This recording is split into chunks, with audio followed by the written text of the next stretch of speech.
PhD at the University of Maryland. She works in speech recognition, she's a speech person. Also has done a lot of work in articulatory modeling, various speech sounds in English and beyond. And at the end of the day, she was actually quite a bit of an inspiration to me in some of the work I did initially in my PhD. And so today we're going to hear sort of a production side perspective on speech recognition that complements nicely the perception side perspective that we hear so much here about. So. Okay, so today I'm going to talk about understanding and coping with speech variability. There's such extensive variability in the speech signal, which is why we don't have speech recognition systems that we can talk to like we talk to one another. And there's still a lot we have to learn and understand. So I'm just going to talk about some of the projects in my lab that we have going on to help us think about variability. This is just one of my favorite quotes. I don't know if you guys know about that quote from Bill Gates. Speech is not just the future of Windows, but the future of computing itself. And then an MIT Technology Review in 2004 listed universal translation as the #1 technology in their top 10 list. So, and of course, for universal translation, that's got both speech recognition and speech synthesis, as well as the translation part in there. Okay, so just to give you an idea of my lab, the Speech Communication Lab at University of Maryland, these are some of the current projects that we have going on. And some of these I will talk about and others not.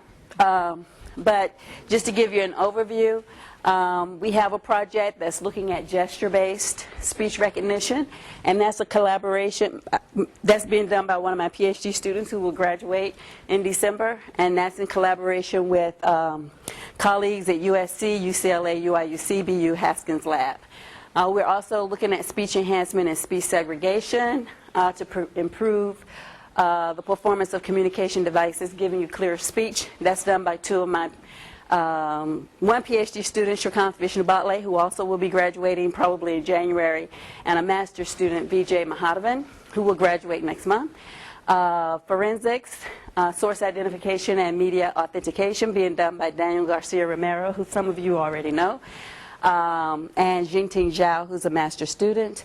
I have a project going on with Maureen Stone at the dental school here at UMaryland, and with Jerry Prince here at JHU, looking at predictors of speech quality after tongue cancer surgery, after they've had a glossectomy. And that's being done by a postdoc of mine, Xinwei Zhao. We've been looking at some SNR-dependent speaker identification using unclean data. That was done by a postdoc for the DoD. And then a project by a PhD student who's also associated with DoD on exploring new features for speaker recognition. Okay. So I don't need to tell this group that much about how different the performance is for human speech recognition versus automatic speech recognition. And that difference in performance is due to a lot of different factors. The fact that in spontaneous speech, there's a lot of casualness, a lot of variability going on. Noise is a source of problem, of course, in dealing with doing automatic speech recognition. And also what kind of microphone you use to channel is also introduces variability. Okay, some of the reasons for this is I think that we still aren't able to model the low-level acoustic phonetic information as well. And a lot more research needs to be done in that area, and I know there are people here working on that. Just understanding and modeling the variability, understanding how to make systems robust to noise and channel, and dealing with disfluencies. Before I go into our projects, I just want to give a little bit of a background. And I thought I'd start here in introducing the whole speech chain, because we start off when we're communicating with someone. Oops, sorry. We have the speaker on the left and the listener on the right. You start off with this discrete signal, you know, these phonemes that you put together to form words. And then that translates and activates your motor nerves to move your articulators, and you come out with this continuous signal here that impedes on the listener's ear. And of course, a lot of processing is done here in the ear. A lot of that we understand well, but then what happens at the higher levels is stuff that we still need to understand. And I know people here are working in that area as well, along with one of my colleagues at UMaryland, Shihab Sharma, and now Munya, one of his PhD students is now here, who works on these cortical representations. But understanding how to go from this continuous signal back to a discrete representation, getting the words that were said, is a very important process. And of course, this speech production process and speech perception process, they evolve together to work together with each other. And there are a lot of psychoacoustic experiments that show that what we do in terms of speech production works well for how we go about perceiving speech. So let me go over speech production a little bit and some of the properties that we think are important in the speech signal when we're analyzing it. So here's a mid-sagittal view of the human vocal tract. When we're showing you some of the articulators in the vocal tract that are marked here. When you're producing vowel sounds, you have airflow from the lungs up through the glottis and coming out through the mouth. The velum is raised, so all of the airflow comes out through the mouth. When you have nasalized vowels, the velum is lower, so you have airflow both through the nasal cavity and through the mouth. When you're making a nasal sound, you close off the oral cavity at some point, so no sound airflow goes through here, but airflow only goes through the nasal cavity. So understanding what's happening there when we move those articulators around to produce different sounds, there's a framework that has been developed by linguists called phonetic feature theory. There are 20 or so of these phonetic features that characterize all of the world's languages. They are based on the position of the articulators, what they're doing as we perform the various sounds. You can divide them into three categories. Manner of articulation features, those are related to how open or closed is that vocal tract when you're talking. Place of articulation features, that specifies when you have a main constriction, where is that constriction along the vocal tract. And then your source features, what's happening at the glottis. Are those vocal folds vibrating or not? You can organize these phonetic features into a hierarchy where you have the more manner features up at the top. They're the most robust ones. There was a study by Miller and Nicely many years ago that shows the feature sonorant is robust up until minus 18 dB signal-to-noise ratio, for example. Whereas strident, on the other hand, is only robust up until minus 3 dB. Signal-to-noise ratio. So I have the more manner features up at the top, and then in green are your place features, and you can see they're only robust up until 3 dB signal-to-noise ratio. Okay, and then I have the voicing feature there in blue. So what you can see is at the end of this tree are the individual sounds. So these phonetic features, which are the smallest linguistic units, not only divide the sounds into classes. So for example, you have all of your fricatives over here, but they separate all of the sounds from one another. They are the features that separate one sound from another. Okay, here's a source filter view of speech production. You have the excitation signal that excites the vocal tract. Then you have your radiation characteristics, and then you have the speech signal. Okay, you're, of course, convolving here in the time domain, which means you're multiplying the spectrum of these different signals in the frequency domain. And this is just to show an example of the different characteristics that happen in speech as a result of what's going on with the articulators. So on the left here, I have a mid-sagittal view of a vocal tract where the source here is at the glottis, so that you're exciting all of the vocal tract. Okay, there are no major constrictions here. This is like the sound in supper. It's more of a uniform vocal tract. Since the vocal folds are vibrating, the source spectrum will consist of a line spectrum. You have energy at the fundamental and then the harmonics. Okay. For a more uniform vocal tract, the resonant frequencies here are more uniformly spaced. The space in between each of these forms is about the same. And then you have your radiation characteristics, so that the resulting speech signal, the envelope structure is coming from the vocal tract, but it consists of this line spectrum, since you have this line spectrum here for the source. On the other hand, we have another sound, mid-sagittal view of the S sound in supper here. And now you're creating a major constriction here, bringing the tongue tip up against the alveolar ridge. The vocal folds are spread apart, so the source is continuous, not a line spectrum, and fairly flat. You're now exciting only that part of the vocal tract in front of the source. So the first resonant frequency that gets excited here is F4. And I think I have that labeled. Okay. And then again, the radiation characteristics. And so here's the resulting spectrum of the speech signal. Okay, so from here, looking at the properties that are here in this frequency domain, we can tell a lot about those phonetic features. And I'm just pointing out a couple of them here. So there's the phonetic feature voiced, that tells you when the vocal folds are vibrating versus when they're not vibrating. So here you got the line spectrum. Here you don't. You get a flat, continuous spectrum. Here's the feature sonorant. And sonorant sounds are those sounds that are produced when there's no major obstacle along the vocal tract to impede spontaneous voicing. Okay, so when you have a sonorant sound produced, you have a lot of energy at low frequency. And actually even typically more energy at low frequency than you have at high frequency. On the other hand, in a non-sonorant sound, most of your energy is up in the high frequency, much more than you have in the low frequencies. Okay, so, oh, wait a minute. And then, oops. And so again, sorry about that. You see all of the formants here in your sonorant sound, but the first formant you see here in the case of the S is F4. Now, let's look at the spectrogram, and you can see these same features coming through here in natural speech. This is she had your dark suit in greasy wash water all year. The vertical striations here are an indication of the vocal folds vibrating. In this region, in the unvoiced region, you don't have the vertical striations. Okay? In a continuant sound, you have this turbulence noise everywhere in this consonant. In the non-continuant sound, you have a period of silence. And then a transient. Okay, so it's dynamic when you have a non-continuous sound.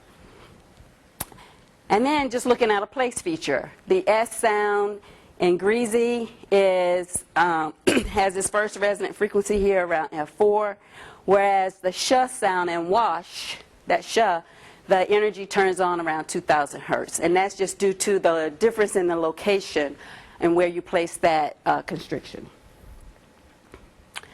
Okay, so now let me talk about some of the variability that goes on, now that I've kind of pointed out some kind of canonical features that you have here.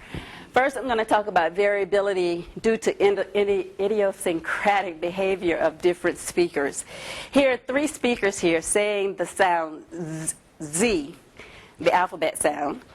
And what you can see here, you can see this in the time waveform as well as in the spectrogram, that the characteristics of the Z sound at the beginning are very different in these 3 cases. This is 3 different speakers. And this was, I forget what database this is taken from, but we had multiple repetitions, and these speakers were consistent across repetitions. Here is your more canonical Z, where you make a tight constriction and you generate the frication noise. And you can see the turbulence here, and you can see the frication noise here. And then the vocal fold vibration starts when you're into the vowel. Okay, so here the constriction is tight enough that the lateral movement of the vocal folds, because the Z is a voice sound, if there's any lateral movement, it's very, very small.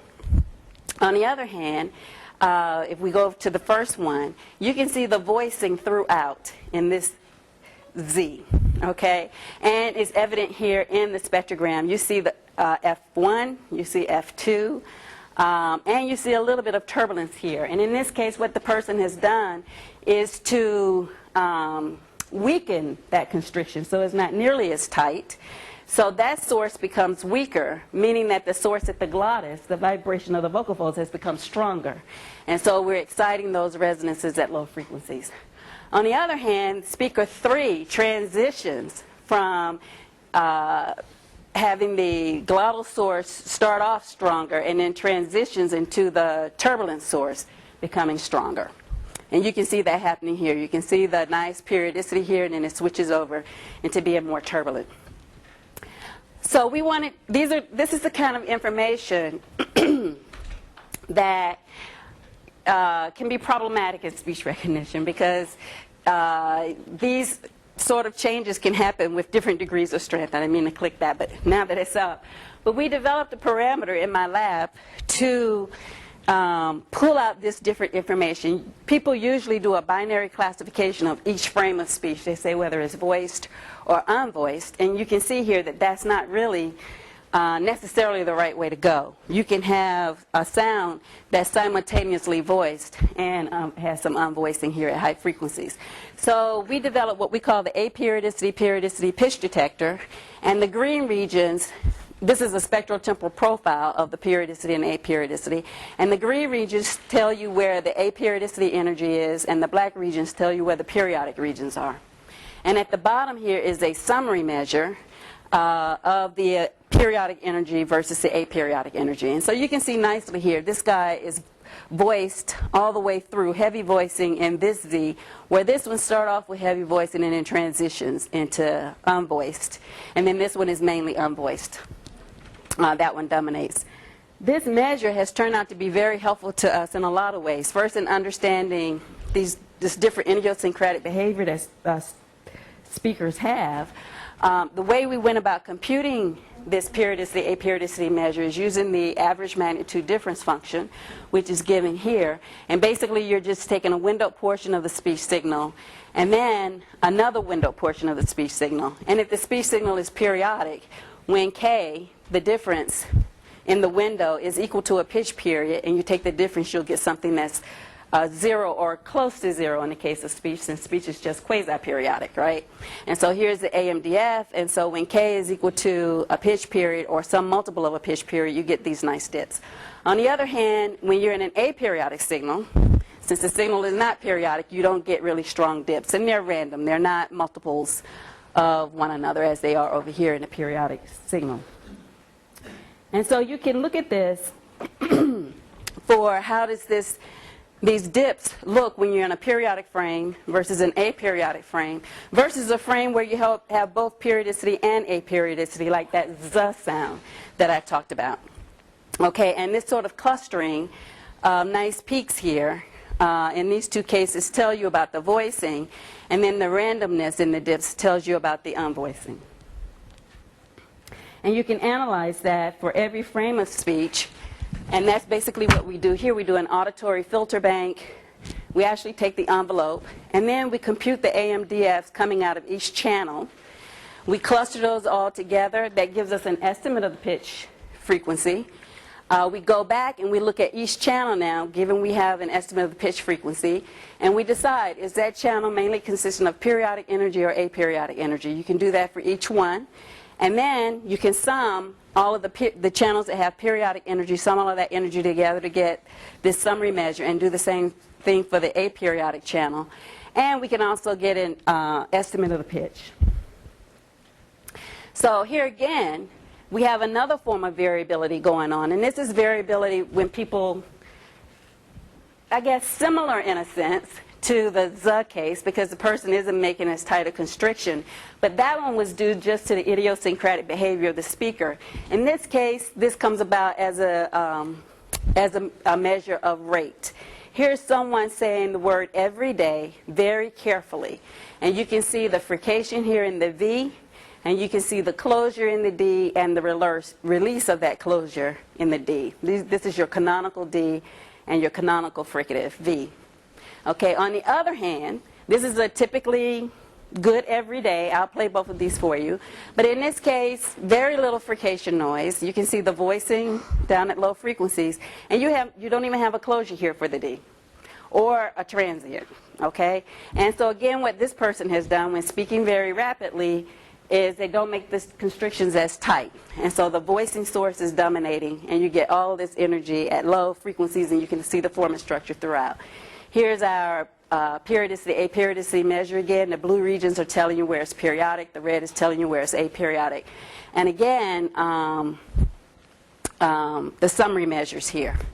So I'll play these for you just so you can hear.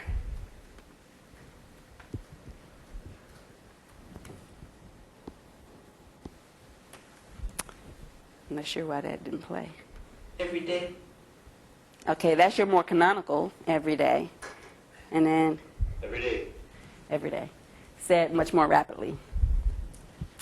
Okay. So we looked at that measure across a lot of data. This is from the MoCA database where you have simultaneous EGG data with the acoustic data. And from the EGG we can measure where there's voicing and where there's not voicing. And we looked to see how well we were doing in terms of finding periodicity and aperiodicity. And you can see the rates are very high. We did it for MoCA and then another database that also had EGG. And then we went in and we said, well, how often does this turning of a non-continuant sound into a continuant sound, like the D happens, or the fricative V becomes a sonorant V? How often does that happen? And we went through, and so these are 29% of these voice obstruents only had strong periodic energy in them, and then 34.2% had both strong periodic and aperiodic energy in them. Are these obstruents or are they sonorants? Okay, given this variability. And you can see here that it's like 60% of these, or over 60%, don't manifest themselves in the canonical form that we typically think of for these obstruents. So that was just a measure of how often that kind of variability happens in speech. Okay, let me move to another source of variability, and that's voice quality.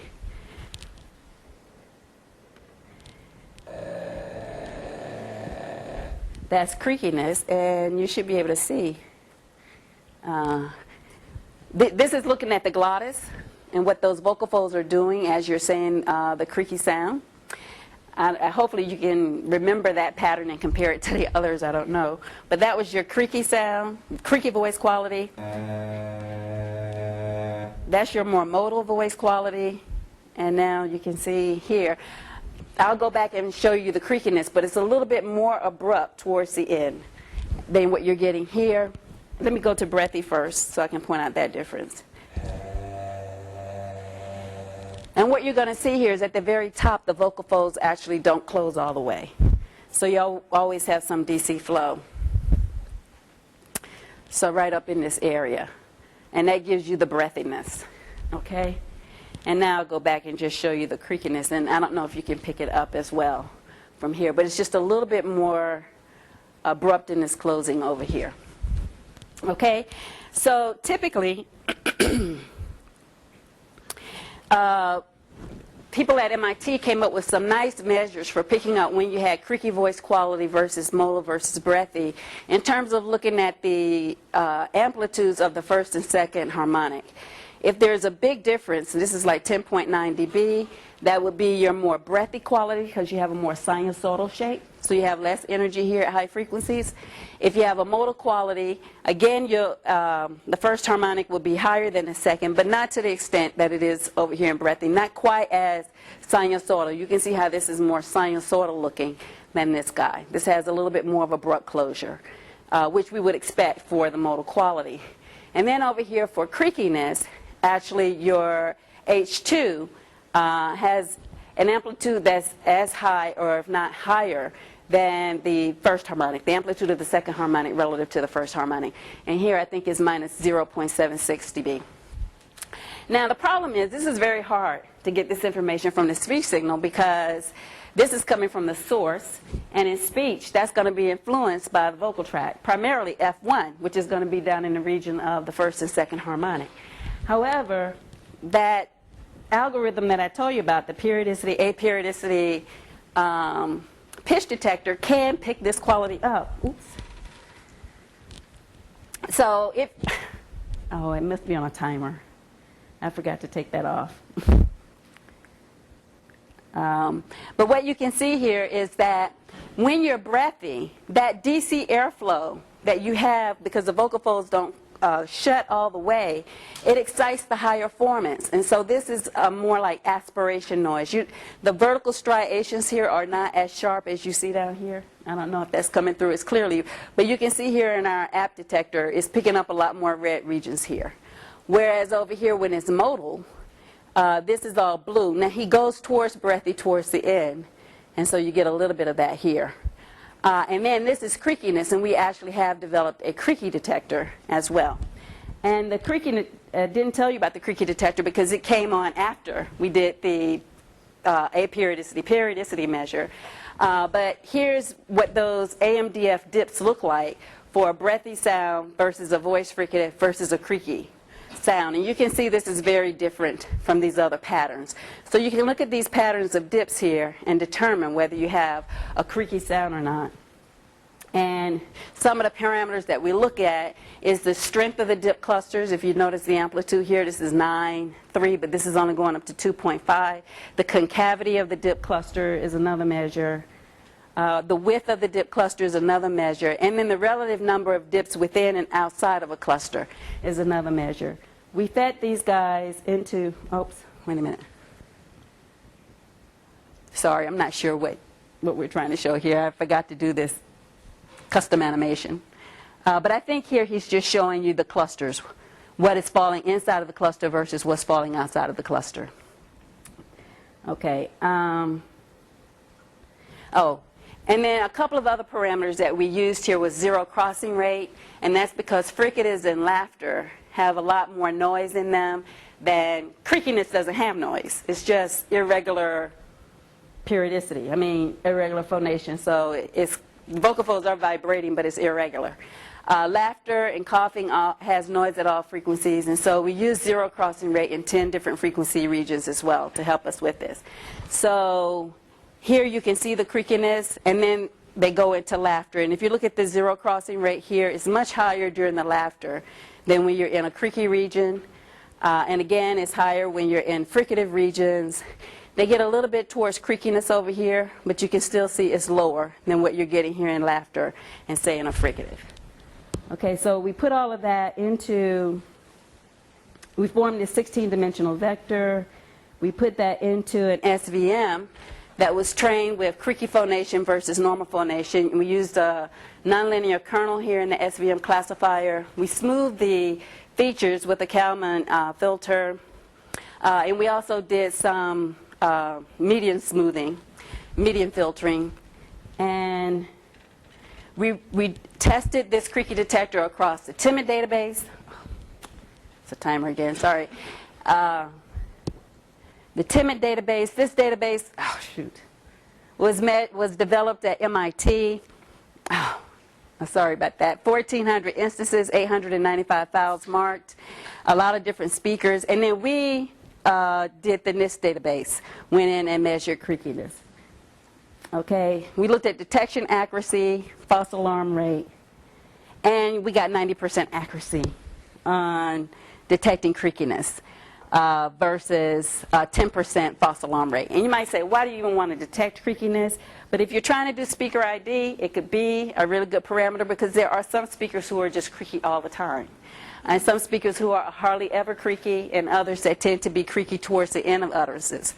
It also has proven to be helpful in speaker recognition, and I'll come back to that later. Now, oh, yes. So what's the, what fraction of voice frames in this database are creaky? Let me go back. So 1,400 instances were marked, but that's a lot of different frames. Actually, if you go to here, these are total number of instances versus total number of frames. You had 26,000 frames. Right, but how many frames are there in the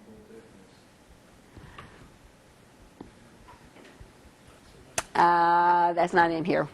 So this is probably, I mean, if a frame is like 100th of a second, this is probably a very small amount. Right? For some speakers, more than others. So it's going to vary. Yeah, I'm just curious. Like I know that in some languages creakiness is used phonologically. It's not one of those languages. And I know that some people, I understand that some people may have creakiness because their vocal cords don't work as well as, or sort of don't work normatively, or for people who have a lot of creakiness, does a lot mean 5% or does it mean 50% or? I have not measured that, but I have a friend who I don't think he's ever not creaky. I see. Now, I don't have a lot of friends like that, but I do know people that way. So I think there's just a wide range in the degree to which people can be creaky. Do you think that, so this is not the question that it's scientifically interesting to be able to detect creakiness, but I'm curious what the engineering implications are? I think it's just one of many features that you can use when you're trying to do speaker recognition or whether it's speaker ID or speaker verification. Just one of many parameters. Do you think it helps ASR? In other words, It has been shown to help ASR. There's some work by Mark Hasagawa Johnson, along with one of his students, and they incorporated it into an ASR system and got an increased performance by using it. and that's because it correlates with certain phonemes or certain typos? I don't think it correlates necessarily with phonemes, but I have to think about that. Let me come back to that, Yeah, okay, thanks. why that improved the rate. Okay, so now back to the AMDF detector. We've extended this to be a 2D AMDF detector, and the reason, so we could develop a multi-pitch tracker, and the reason for that was that we wanted to be able to make systems more robust. We have overlapping speakers, be able to pull them apart from one another. And theoretically, you should be able to extend this approach to do even higher numbers. We've done as many as 3 speakers. So I'll just play an example. I'm not going to go into too many details on that, but I'll play an example of how well we're able to pull mixed signals apart. So here are 2 speakers, 1 male, 1 female. Don't ask me to carry it on the rag like that. And then here's the extracted signal of the target speaker, the stronger one. Don't ask me to carry it on the rag like that. And then this is of the second speaker, the masker. And you'll hear a little bit of leakage of her into him. You had your dark suit and you greasy wash bars all year. But he is much more understandable than he was in the mixture. Okay. We tried, one of the goals for doing the speech enhancement and speech segregation is that we want to improve the performance of hearing aids. So we tested how well pulling these signals apart would help people who have hearing impairment. We had 5 subjects with hearing impairments between 68 and 80 years of age, 3 males, 2 females. And they didn't, when doing our experiments, these perceptual experiments, their devices were turned off. They were all native speakers of American English. We also tested it on normal hearing users, 8 subjects who were normal hearing, all native speakers of American English between 18 and 27. These were students at UMaryland, 6 males and 2 females. So this is very preliminary data. This was used to write an NIH grant, but I thought the results were interesting, so I decided to share them with you. So we did an intelligibility test using the IEEE database, and we chose this database because it has very low context. It's very hard to predict the next word in this database from the previous words. These speech mixtures were artificially created. We added these sentences together at different target to masker ratios, going from 0 dB to 12 dB. And so we played to these listeners the unprocessed mixture, then the extracted target mixture coming from our processed algorithm, and still the processed target, but putting the true consonant information back in there instead of the consonant information that we had extracted. That's just more data telling you about the details of the subject. This was done in a quiet room using a GUI interface. The listeners repeated back what they heard. And it was also recorded so we could check it if we wanted to. And then we had a scorer who was sitting outside of the room who could score keywords as well as score all of the words in terms of whether they got them right or not. Okay, so if we look, and we also computed the PES scores for these. So here's the looking at all of the words, the performance for the speakers who had hearing impairment. And you can see we're making a significant difference in terms of speech intelligibility at 0 dB and at 6 dB. The green is from our processing. The blue is our processing, but putting the real, true consonant information in there. Because it's much harder to separate the consonants when, you have an unvoiced region from the noise that's due to the background. And then this is how they did in clean as a benchmark, as a reference point. So at 12 dB, they don't really need any help. They're doing pretty well. But our algorithm definitely improves things at 6 dB and 0 dB. Then if you go to, I'm sorry, this is the hearing aid users. And then that difference, we still are making some improvement for normal hearing listeners too, especially at 0 dB. But again, they really don't need us, except maybe at 0 dB. We definitely make an improvement right here, from 60% up to almost 90%. Okay, so that's been very encouraging. Hearing aid users, I just want to compare this. Mm-hmm. Right, so the hearing aid users continue to benefit even at 12 dB. Even at 12 dB, yes. Mm-hmm. Okay, so now I want to move on to another project that's really different, just to sort of give you the flavor of the different kinds of things we do in my lab. This project is more on speech production. And we were looking at particularly American English R, because this sound is said to have a many-to-one mapping between articulation and acoustics. That is, that there are a lot of different configurations, vocal tract configurations that you can have, and they all give you the same acoustics. Here we have MRI data that we collected for 21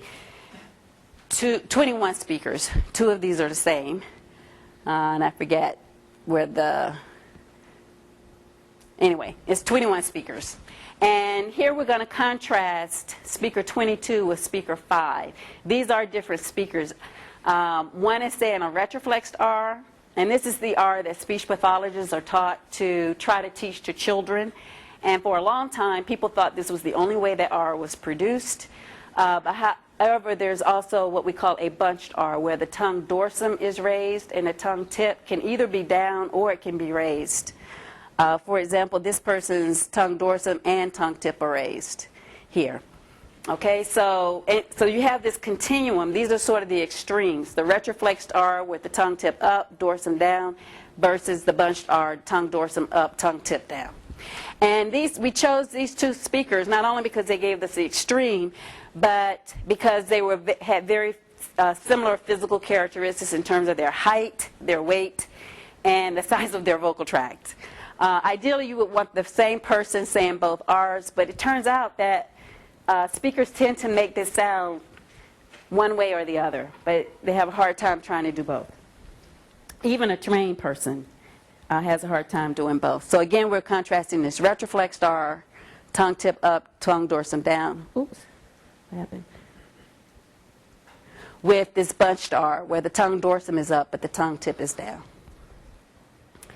Okay, so we went from, so this is just talking, no, wait a minute. Seems like I skipped over something. Wait a minute.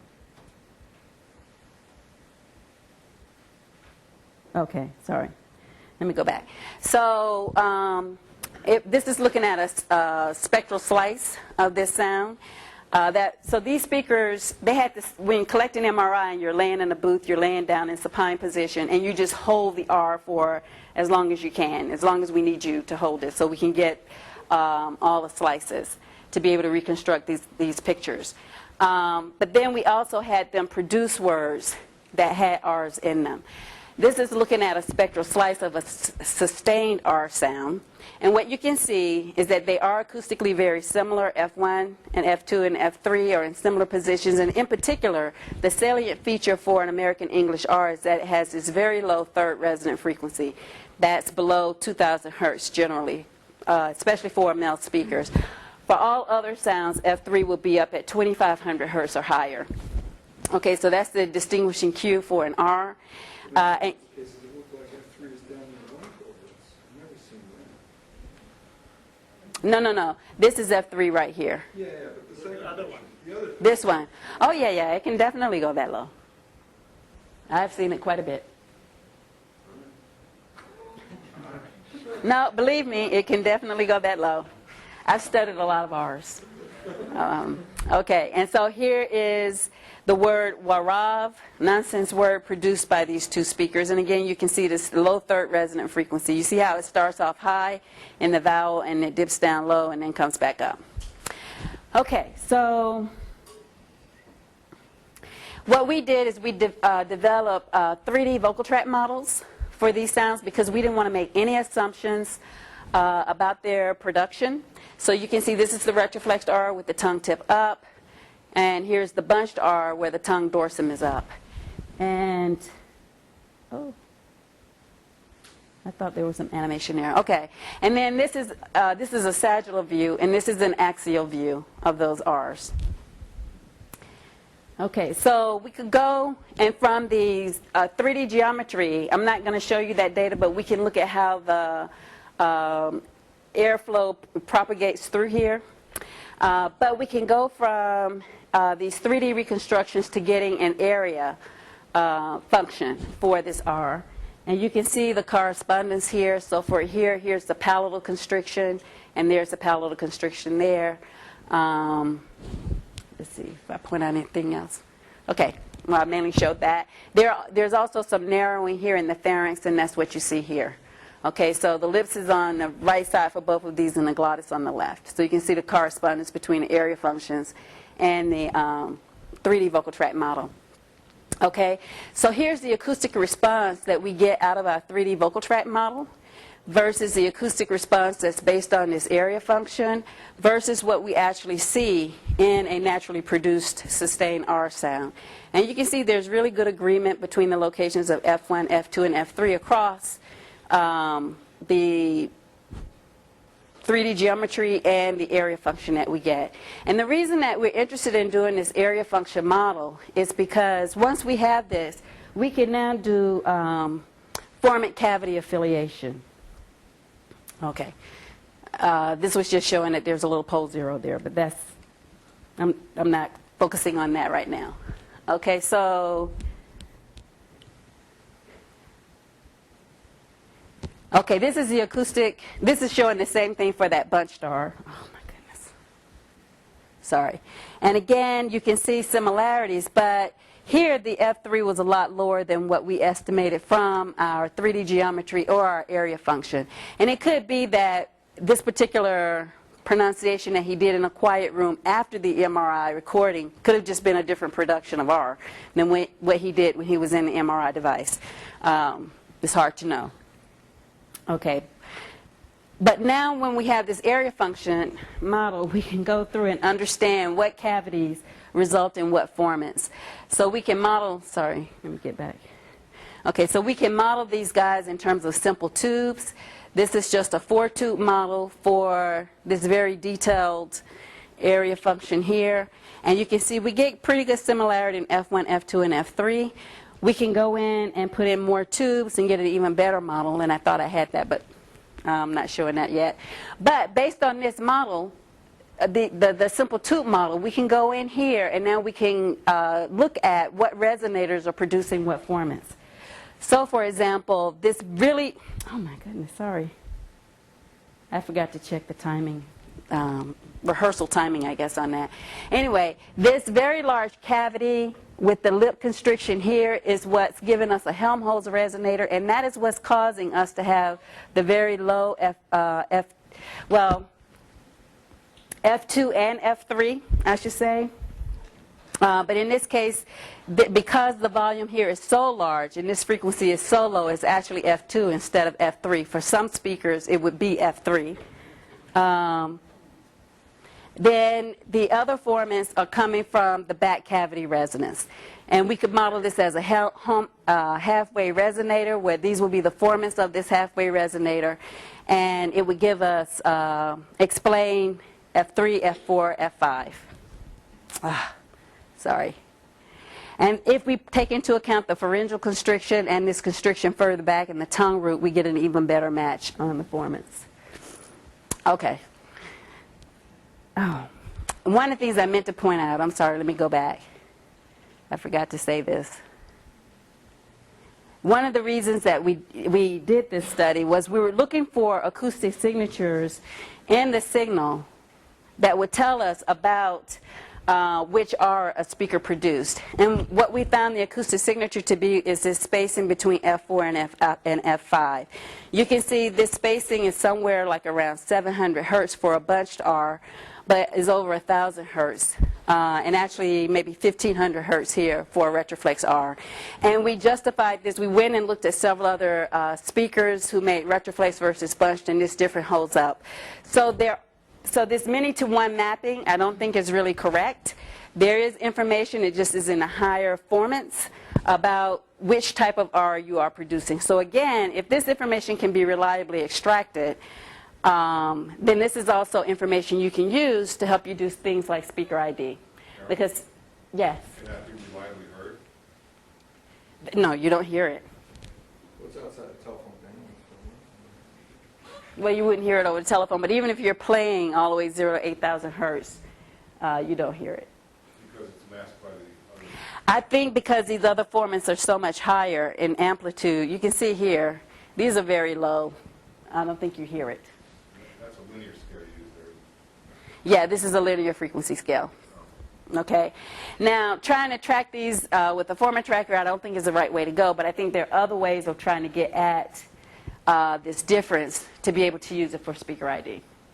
And the nice reason why, the reason why this is really good information if you can get at it is because speakers don't know what they're doing, and this isn't anything they can change about themselves. So it's not like they can say, this information is going to be used, so let me make a retroflex star instead of a bunched or vice versa. How reliable is that, too? Extremely reliable. We've looked at it across a lot of different speakers, and it holds. Yes? I can't resist asking, when you say people don't know what they're doing, if I want to talk in a different accent, I can. I may do a bad job of it. But is it possible that when I put on an accent, I change the kind of R I use? Can we try to fool the speaker ID system by Doing that kind of thing? Eastern European accent? Yeah. I don't think so. I mean, now, if you, like my son takes Spanish, and when he is speaking Spanish, he does a Spanish accent, and he actually does this rolling or whatever they do of the R. And I haven't actually looked that much at the acoustics of those guys. But what I'm saying is that we had speakers that we tried to get them to move from one pronunciation, one way of producing the sound to the other, even a trained phonetician, and they can't do it. Yeah. I actually think that the bunched R is a lot more prevalent than the retroflexed R. Okay. Okay, so now let me move on. So that's just another kind of study that we've done.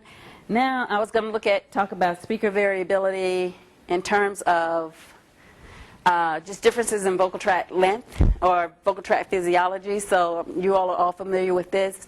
Looking at a male, female versus child saying the word 6 and looking at where the formants are located. One of the things that we've developed in our lab is a signal representation where we explicitly try to extract information that's related to these phonetic features, and we've tried to do it in a way that is speaker independent. So all of our measures are based on, all of our parameters are based on relative measures. So for example, if you look at the place feature here, alveolar for S versus palatal for sh, you can see that the S has energy starting around the 4th formant and higher versus sh has energy around the 3rd formant or higher, or say 2,000 hertz versus 4,000 hertz. Now, so this region, you could say, could be used to distinguish between whether someone is making a sub versus a sh. So initially, we looked at a parameter. We said, okay, we're just going to look at the energy from 2600 to 3125 because that seemed to be the band that would really distinguish those two. And we looked at that data for female versus male. And you can see they overlap, but there is some difference. On the other hand, when we normalize this parameter with respect to that particular person's 3rd resonance, you can get much more overlap between the distributions for the female and the male. So it's this kind of way in which we try to make our measures relative. We did this speech recognition experiment where here we're just trying to recognize these manner classes based on our acoustic parameters, the ones in the red box here. So we can, based on these parameters, we can separate vowels from what I call the sonorant sonorant consonants versus sonorant consonants versus the fricatives versus the stops. So that's the sort of recognition that we can do, sort of broad class recognition. And now these are results comparing, using an HMM system, but comparing 39 null frequency Kelser coefficients with our, 28 parameters. And when you don't have matched conditions necessarily. So here are the standard results when you train on an adult and you recognize on an adult. The HMM using the MFCCs performs the best. But now if you train on females, recognize on male, or train on male, recognize on female, or train on adult, recognize on child, or train on child and recognize on adult. And now these are coming from different databases. These are at least the same recording session. I mean, these are coming from TI-46, whereas the children data is coming from the TI-Digit database. So you have a difference in the channel here in terms of the microphone. And what you can see is that the performance of the APs deteriorates less than the performance when you're using the MFCCs. So it's not perfect. We didn't stay at 97.26%, but we didn't degrade as much as when you use the MFCCs. So it says we're on the right track. And trying to base these on relative measures. And this last result is how our results changed when we added in some parameters for nasalization. And you can see the performance. So that's yet adding in another feature, and our performance gets better. And so realize we're not, these are only 28 parameters or 30 parameters compared to 39 MFCCs. So there's room to add more information here to make this better. Yeah. You're putting those features into the same HMM. you put your MFCCs. Mm-hmm. Okay, then we extended this and we developed a landmark-based speech recognition system. Oh, I'm sorry. Just wondering how complementary the features are compared to How complementary? In terms of, as compared to the MFCCs, well, it's not a complete representation. We don't have acoustic parameters for all of the features. It was just those manner features that I showed you. But they are extracting, they're targeting different information in the signal. Okay? Mm-hmm. So, do you initially do recognition using MSCs and then try to use your features on top of that? Adding them together, oh, I see what you're saying. Adding them together didn't give much of an improvement. Mm-mm.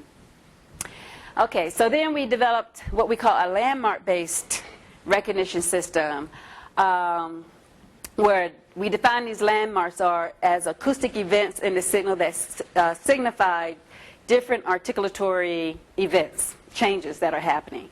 So you can have change in the manner of articulation, you can have a sudden release or closures, you can have changes in the state of the larynx, whether it's vibrating or not. And it's just giving an example of some of the acoustic parameters that we developed. So for example, for the sonorant feature, a major important parameter there is periodicity, because you're exciting from the glottis, and most of those sounds are periodic. Okay, so that's just giving you some of the phonetic features and the parameters that we used. This is justifying why you might want to do a landmark-based system as opposed to an HMM. And I have to say, one of the nice things about doing this is that this landmark-based system actually serves as a tool to help you understand variability, because it is transparent. When something doesn't work, you can go in and analyze exactly why it didn't work, whereas that's very hard to do in an HMM approach. Okay, so this is just showing how this system works. This is the word experience. These are the landmarks that were automatically detected. You can map from those landmarks to broad classes. These are just showing some of the parameters that we use. This again is just showing you the periodicity measure and the summary measure. But then here are other parameters. So we're looking at onsets, looking at first differences, for example, looking at normalized energy in different bands, and so on. Now the next step, which we did not implement, is once you have the broad classes, okay? Once you have these broad classes, I'm sorry, you can use that information. I'm not sure how to get it to stop doing that. Okay. Once you have these, oh goodness. Pull it out. Okay. Once you have the broad classes, and remember that you're using different parameters. That's one of the strengths I should have pointed out here. Is that one of the things is when you're doing HMM, you're looking at all of the MFCCs all of the time. But in a landmark-based system, you can just look at the relevant APs that are needed to make a particular decision. So if you're only trying to distinguish between sonorant versus non-sonorant sounds, there's only like 3 or 4 parameters that you need to look at to make that distinction. Okay, so once you've recognized the broad classes, then you can go in and depending upon what that broad class is, it'll tell you what other parameters you want to look at to do place information, to figure out exactly what fricative or what stop or what vowel was said. Now we did not do that part, but that would be the next step. So we developed this probabilistic framework for the landmark detection. So for example, this is similar to the trees I've been showing you of the phonetic feature hierarchy. The first thing we're going to ask is this a sonorant sound or not, for example. And if you want to know, for example, if this is a vowel, you have the probability of vowel given your observation would just be the probability of going down this path here. So you can write that out. This was the framework, and again, these are the manner classes we were recognizing, and you only feed in those APs that are relevant for that distinction. And so this is how well we did relative to an HMM approach. When you use for either a linear or nonlinear kernel, using a support vector machine, or as compared to using HMM with our acoustic parameters versus HMM with the MFCCs fed in. And so you can see when you use the HMM with the MFCCs, we have 92.4% correct or 84.3% accuracy. Okay, we use a constrained versus an unconstrained. We did have a grammar that we imposed in one situation. And with the landmark-based approach using the RBF kernel, you can see we had 92.6% versus for correctness versus 85.2% for accuracy. And I think that's pretty significant that we could get comparable results because, as you know, HMMs have been worked on a really long time.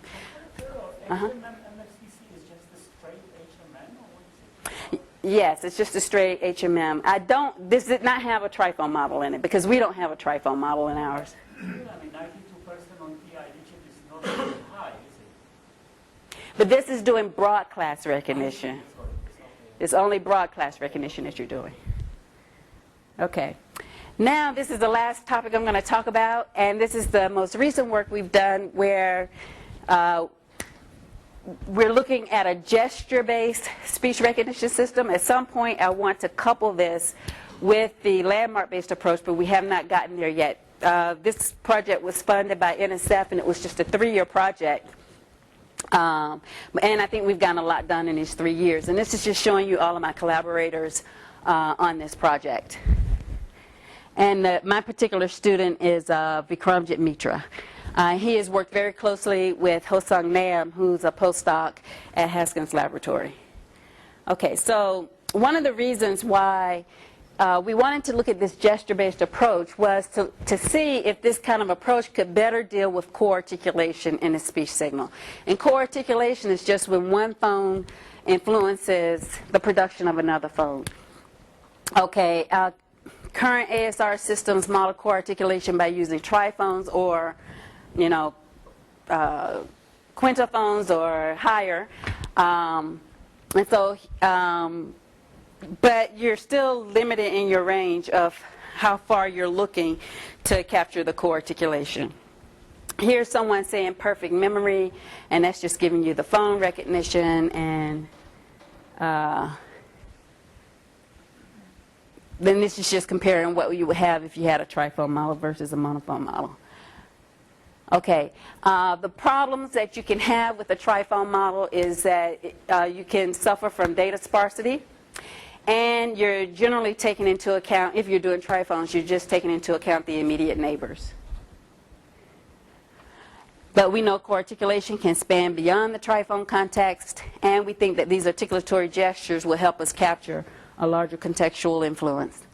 So Let me show you why I am so excited about this particular work. So here's someone saying perfect memory, very clearly articulated on the left, a little bit more rapidly, more natural in the middle, and then speaking very fast on the right.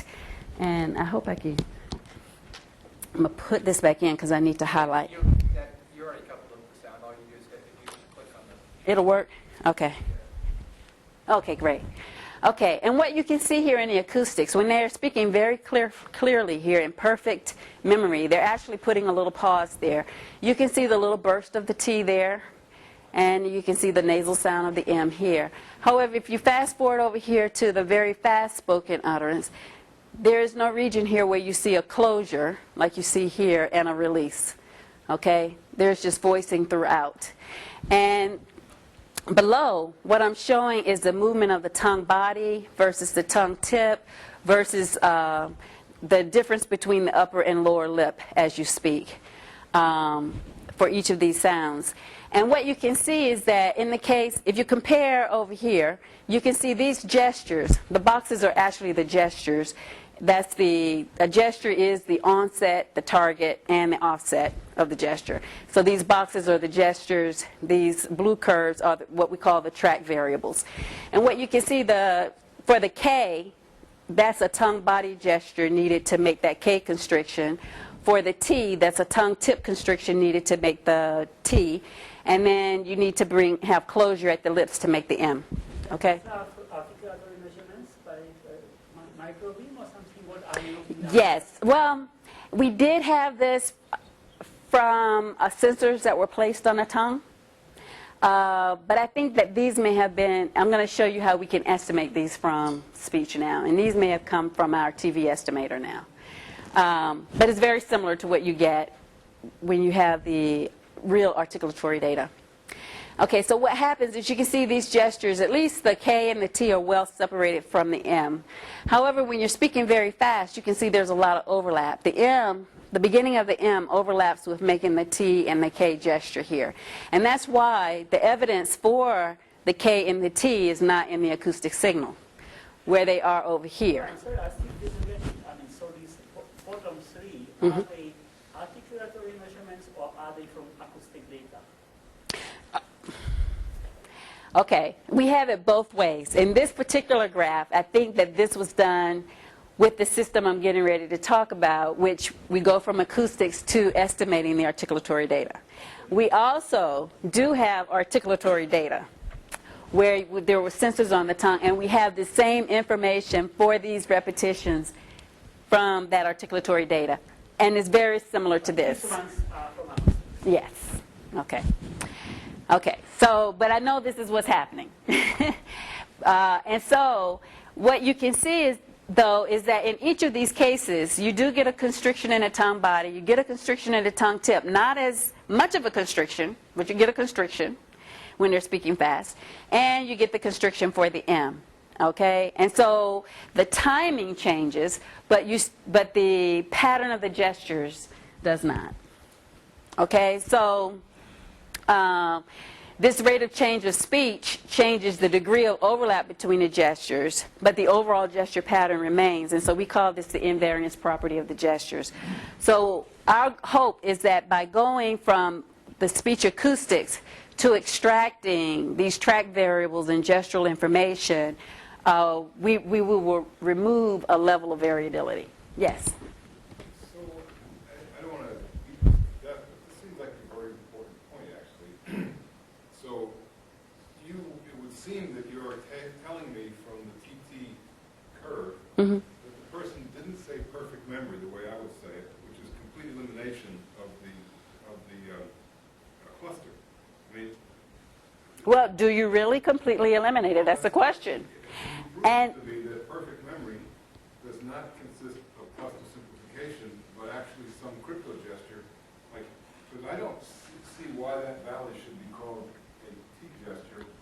And in the middle one, I hope you have a physiological measurement for that, because, like I say, one explanation of this behavior would be that after a certain amount of speeding up takes place, you simplify the cluster, eliminate the gesture, and all manifest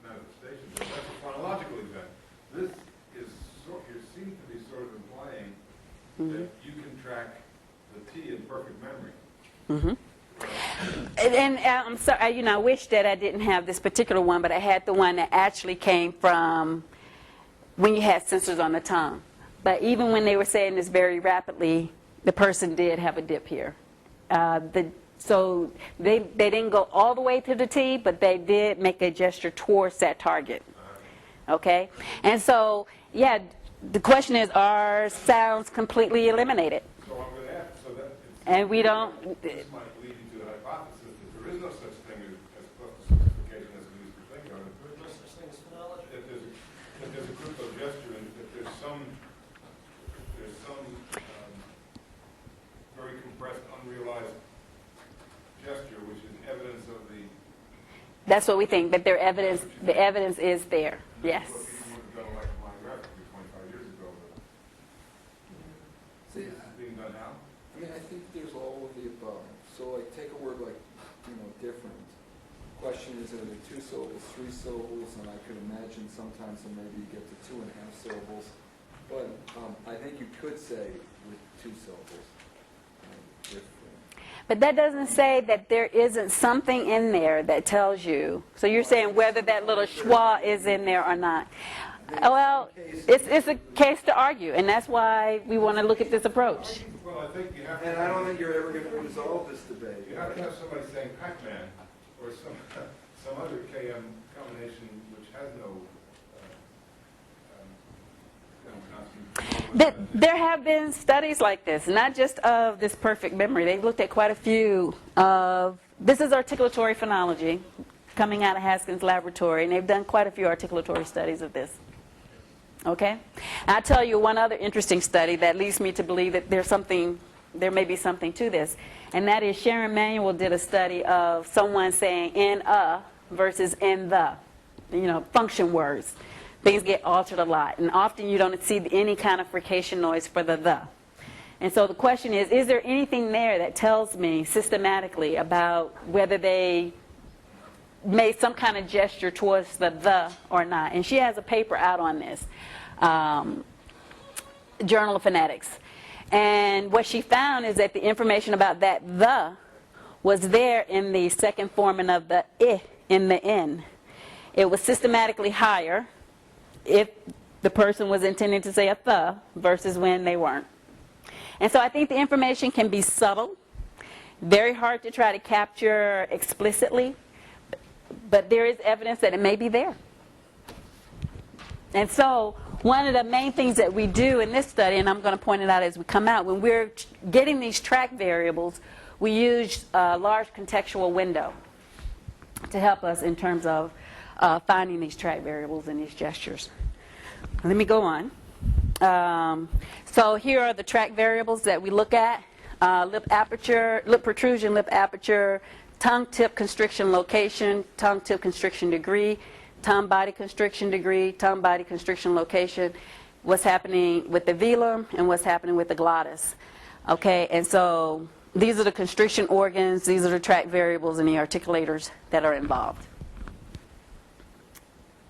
Oh, okay, so just showing you the relationship here. Okay, and so there's your speech inversion problem, trying to go from the acoustics to what's happening articulatorily. Now, we know that speech inversion can suffer from nonlinearity. That's quantum theory of nature by Ken Stevens developed that. And then non-uniqueness, as that many-to-one mapping that people think exists.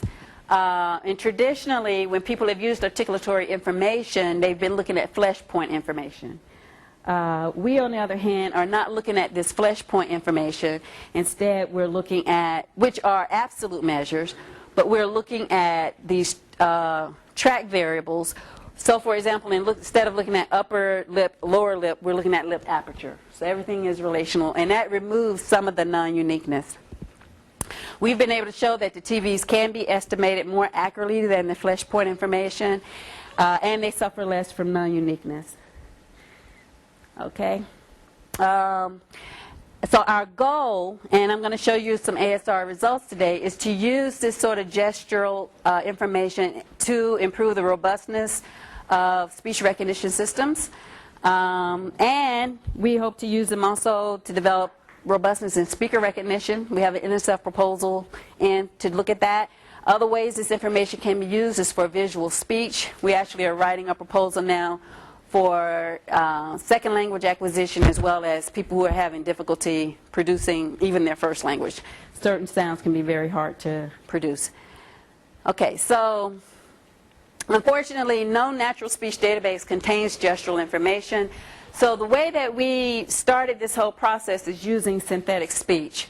With an orthographic transcription of what we wanted the person to say, we put this into a computational model that has been developed at Haskin Laboratories to model articulatory phonology.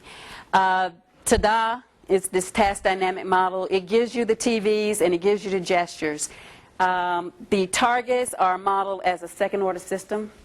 And then there's also a coupling graph that gives you the relationship between the different gestures. Okay? Coupling TADA with HL-SYN, we can produce synthetic acoustic speech. Okay, so here's our approach that we've used in this study. Since we don't have a database that has gestural information, we're doing this exploration with synthetic speech, and we have several publications on that showing that we can estimate these articulatory gestures and we can estimate these TVs, and I'm going to talk about that a little bit more. And we've done ASR experiments showing that the TVs improves robustness. Then we created TV and gestural scores for natural speech. And then we've realized a gesture-based ASR system. Okay, so this is the goal that we want to get to.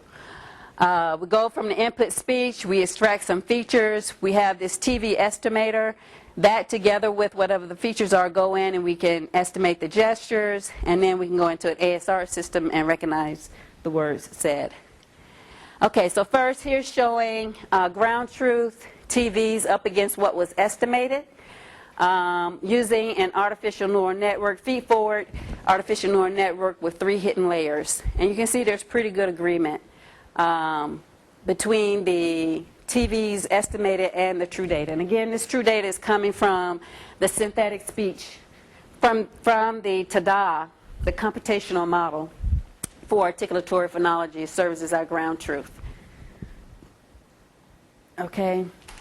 Then we did experiments going straight from the features to getting the gestures, but found that it was better to first estimate the TVs and put that in. Now we use an autoregressive artificial neural network to then estimate the gestures, and here's the accuracy with which we were able to estimate those gestures. And you can see the accuracy is pretty high. So given we can estimate the TVs reliably from the signal, we first look to see how reliable are the TVs in terms of improving the performance of an ASR system, and to see whether they could improve the noise robustness. So we did a bunch of ASR experiments where the TV estimator, again, was trained on synthetic speech. So we had only 900 utterances of synthetic speech that were used to train and get these TVs, okay?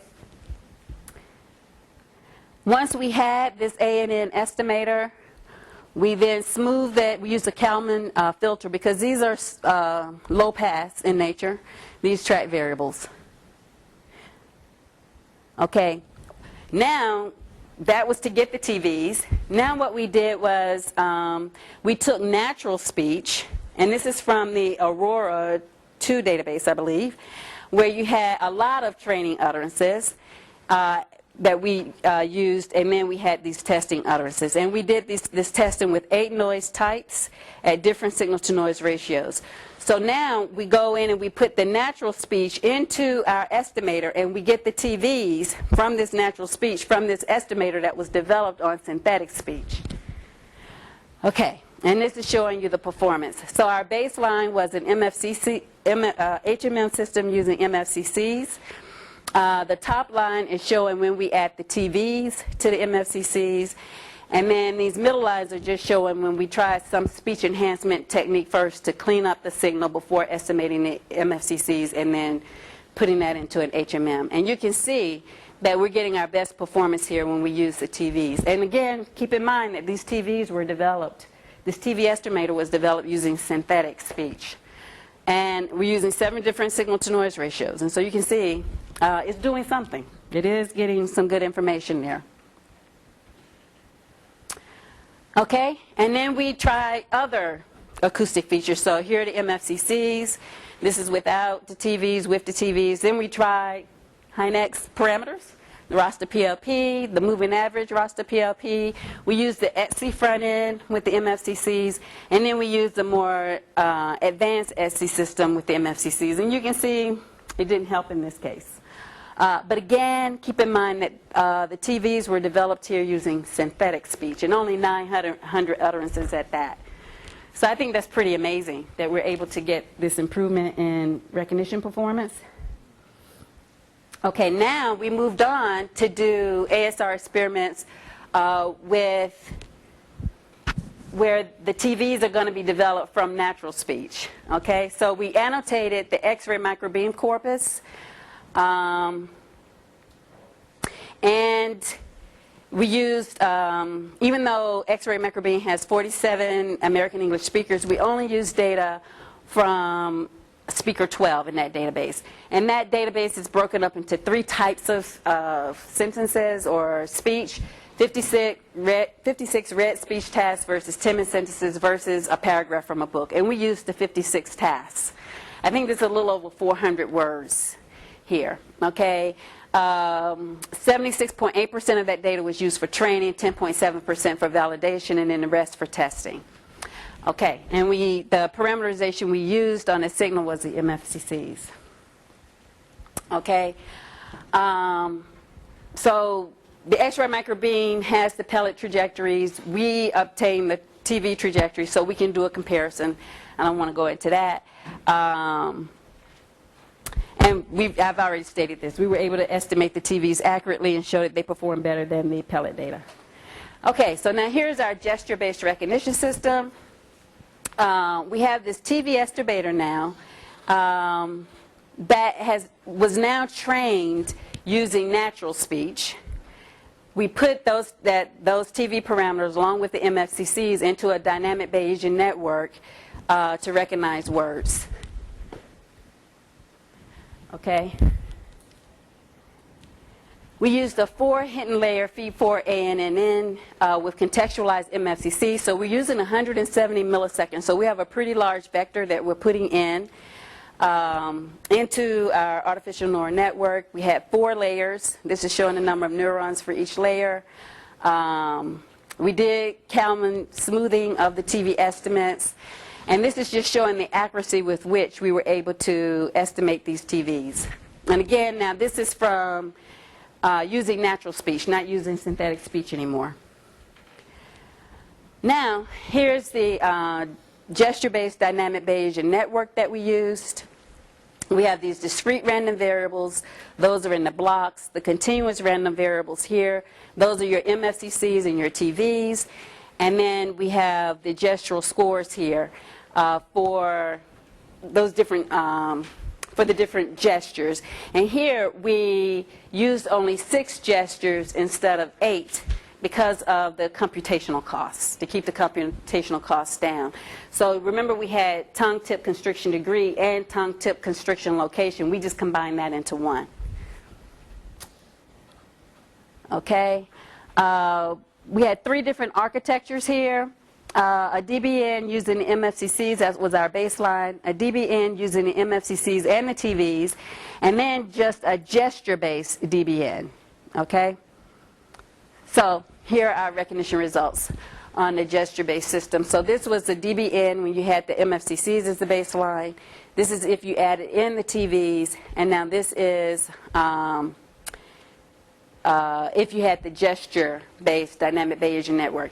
The other thing I should have said this earlier, is that the X-ray microbeam data was used to train the TV estimator, but we're doing recognition here on Aurora 2. So this is a completely different data set. And remember, when we, in the X-ray microbeam, we used data from only one speaker, speaker 12. Here, we're using data across a lot of different speakers and different noise conditions. Okay, a lot of different signal-to-noise ratios with all of these different types of noises in the Aurora 2 database. And so this is recognizing digit strings, and I think that's pretty significant to get that kind of result. Yes? You said it, but I didn't notice. How much data you had with this X-ray microbeam, and what kind of data was it? You probably said it, but I missed it. So the X-ray microbeam consists of 47 American English speakers, and these are the different tasks they were asked to do. They had 56 read speech tasks, 10-minute sentences, and then a paragraph.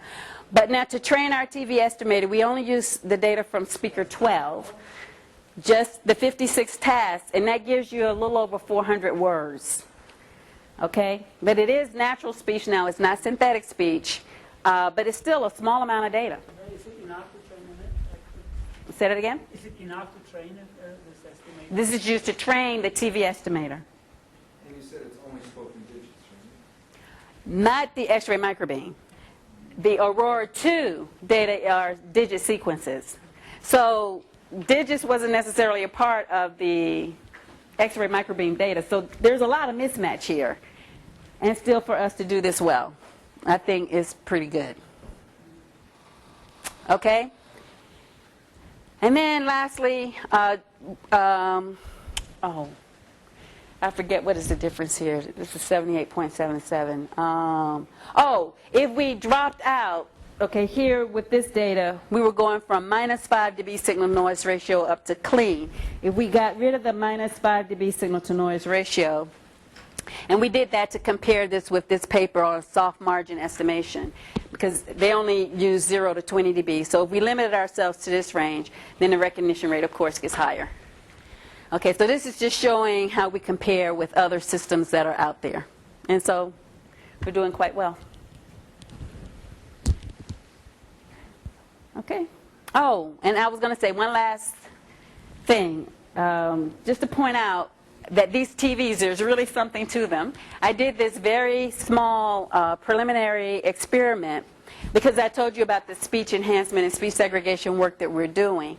And so these are these TVs under different conditions. In one case, it's the ground truth that's in black.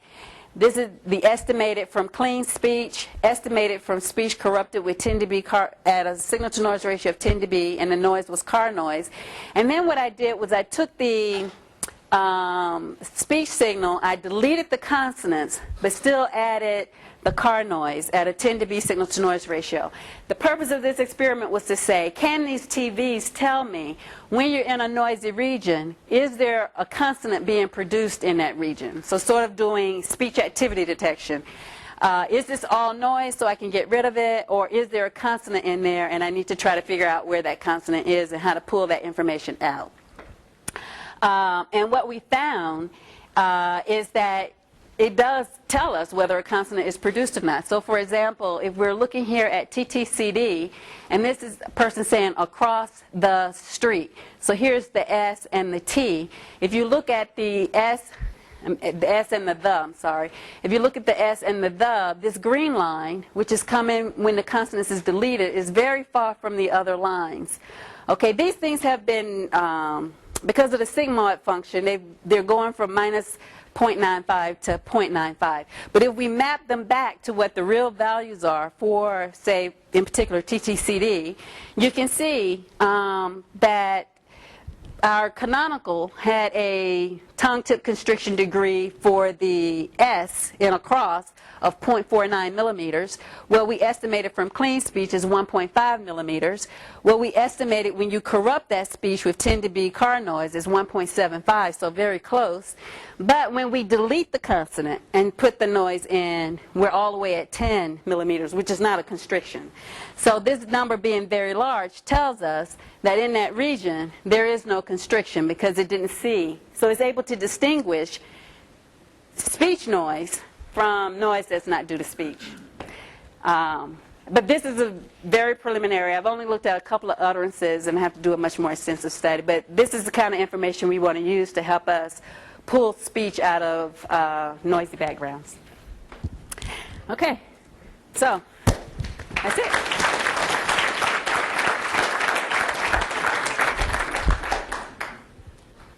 Any other questions?